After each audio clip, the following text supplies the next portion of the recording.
This next question comes from one of our listeners. This is actually a real good one.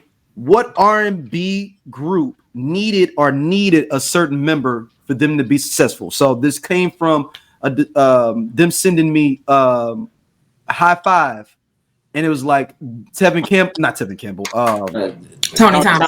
Thompson. Their group is never the same without him. So this is the you need Tony.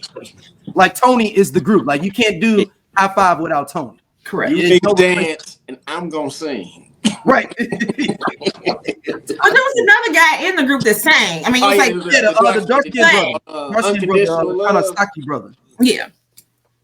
But even still, it wasn't the same without Tony. I mean, like I said, they swept out another member, and we didn't even realize it. Multiple times. In mint condition. Like I said, I was on the phone with Brandon earlier, so I'm like, and I said, well, like I said, actually, I said, I need your help with this one. So we went through like kind of a list of some people. So go ahead. Like I said, you already mentioned Stokely with mint condition. That was on the list. So Drew Hill. Here's the thing, though. It's almost he said, because I said Cisco, and he was like jazz. Yo, you said who? Jazz? He said jazz. Vocally jazz.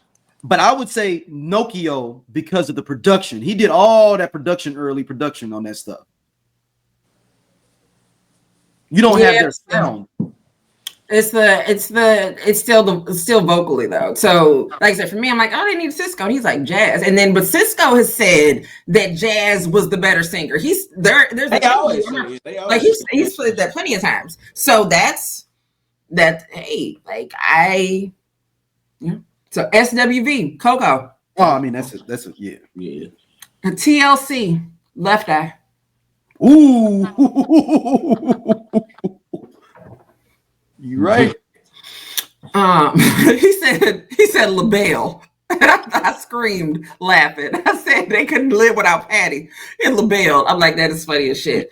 He said Rufus couldn't live without Shaka Khan. I said, here's a question. I said, Boyz II Men. I said they were able to easily lose Mike, right? And be able to and do whatever.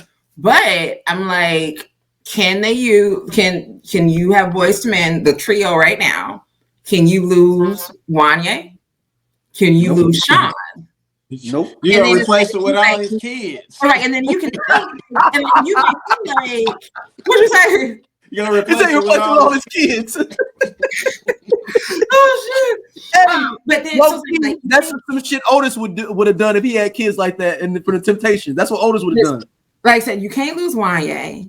You can't lose Shawn, and believe it or not, you kind of almost can't lose Nate either. Like they got equal work. Like so Wanya is extra. They're basically In Vogue. They're In Vogue. Yeah, Wanya is extra. Shawn just is that smoothness of it. Nate is that middle ground that brings it all together. So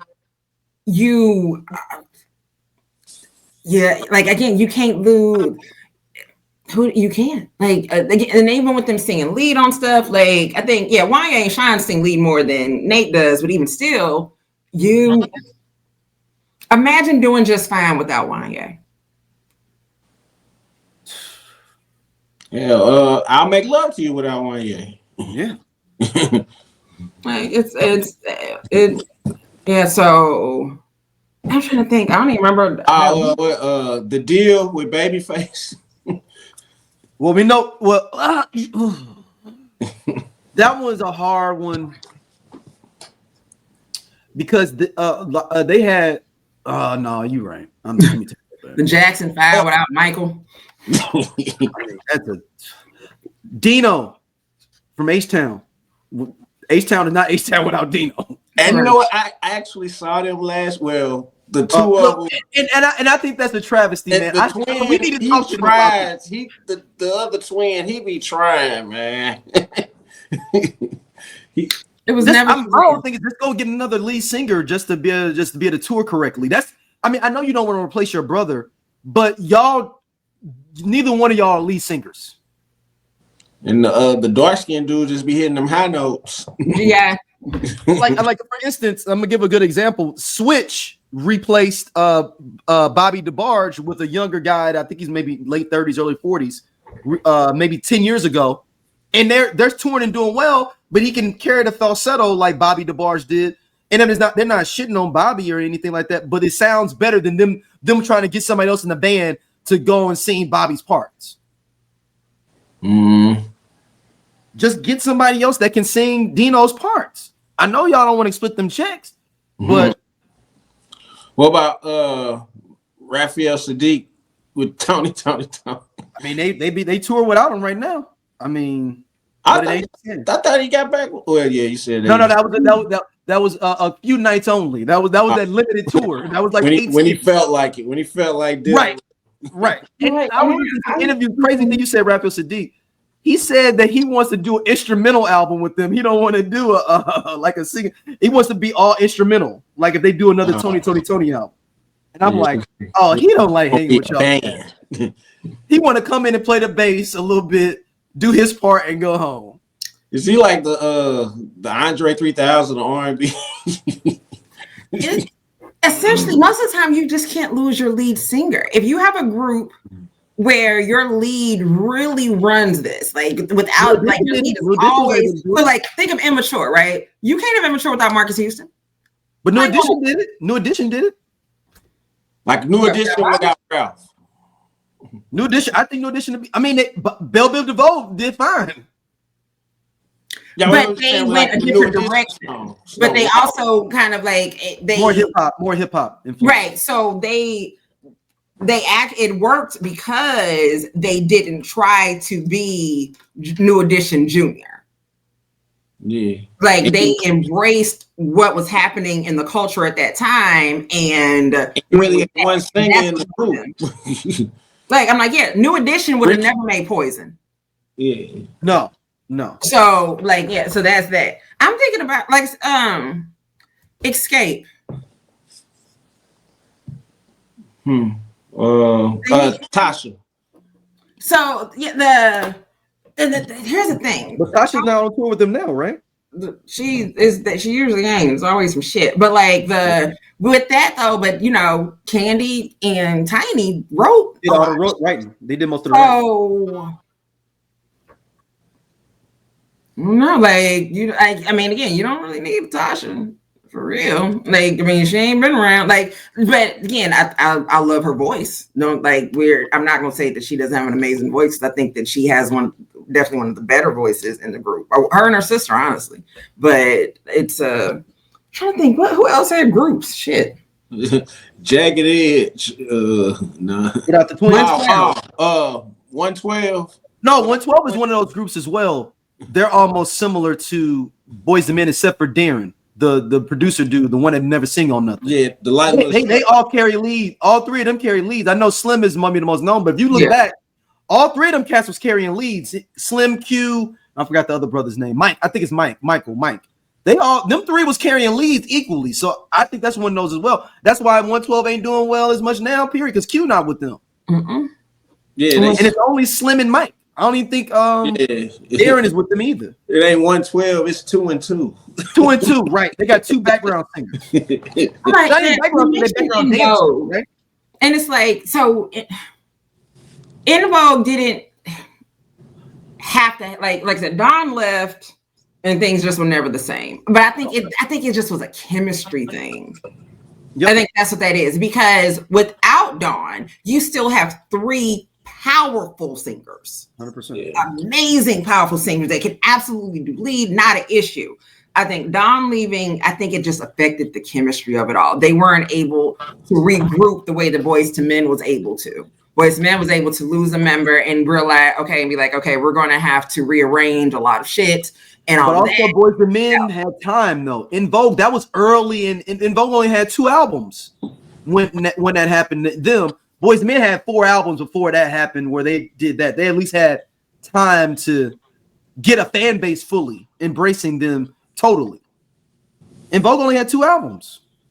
They did even 3 album was the third album. The big song that was what Set It Off soundtrack. Yeah, and that's the last song. That was the last hit. Well, big hit. Yeah. But I mean, even like I said, time or no time, like I said, it's still you gotta. What about Blackstreet? This Blackstreet. Which I don't version? even know who is in Blackstreet. Like I don't. I knew y'all was gonna say that. Which version? Who's in Blackstreet is the question. Chauncey. No, there's two Blackstreets touring. Yeah, because Chauncey owns some of them songs too. Chauncey owns part of it, and Teddy Riley. So Teddy Riley, David Hollister, and like two other niggas. And then on the other side is Chauncey and I think the dude Middletone and two other niggas. So it's like if they just figured it out and then they got to go back and get because they've been replacing a lot of even on the albums. Y'all know there's been a lot of different Blackstreet members. Man, because the original Blackstreet version was Chauncey Black and like Greg Overstreet, and that's the dude that's on Baby Be Mine. The one when Dave Hollister in the no, not the original. Not the original Blackstreet. It's Chauncey, Teddy Riley, Greg Overstreet, and somebody else that we don't know. Once again, as Blackstreet goes through this constantly, and he's the one singing the lead on "Baby Be Mine," the song that was in CB4 that they had. And he left the group, and they were like, "We already named the group Blackstreet. We just gonna keep it going." And then they added Dave Hollister. But I don't know who could leave in that group with all that being said. Who the hell's in the group? What about Jodeci? I mean, we saw what happened if JoJo and KC ain't there.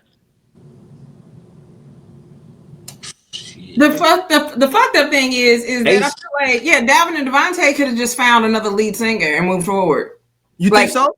I feel like with so here's the thing. Like, so we know Devontae production wise, right? Dalvin was in charge of being cute and getting the girls. So and he did it really well. And I think he still be doing that because I just be seeing his videos come across my time.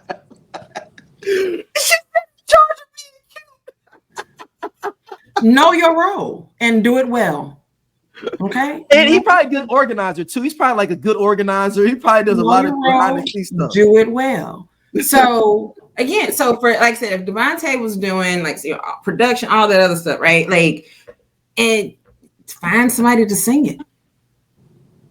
So you think they could replace Casey and JoJo? I think they couldn't. They wouldn't have still been Jodeci, but I feel like Devontae could have. I mean, again, he continued to produce. Like he didn't stop. So again, it's more or less if I'm producing or we're writing or whatever it is we're doing, I need somebody else to sing it. That's it. So I absolutely think that like I said, we know, like I said, Casey and JoJo leaving. Like, so let's say if they were still there, if Jodeci was still 4. Yep. Do you lose Casey or can you lose JoJo? You can lose JoJo. You lose JoJo. It just Brandon wise, KC was just your better Brandon. Ooh yeah, he taking off his shirt, he all up in the crowd. JoJo kind of just be kind of chilling, singing with doing his thing. JoJo just had the White Sox hat on and was just like right in the glass. You can have my love, like he just gonna chill. KC gonna be surfing on some man on his back. Yeah, taking somebody's hot dog. Yes, he's gonna do that. He's like, give me that. Pure ridiculousness. You gotta love the ridiculousness of it all. Pure ridiculousness. Let me get some of that hot dog. Hey, this cool ass Scott from the I Love 90s Music Podcast. Hit that subscribe button right now. Like it on the SOLC Network. You finna get all the real deal on the 90s, the 2000s, and the splash of that 80s. Do it right now, man, and I'll be your friend.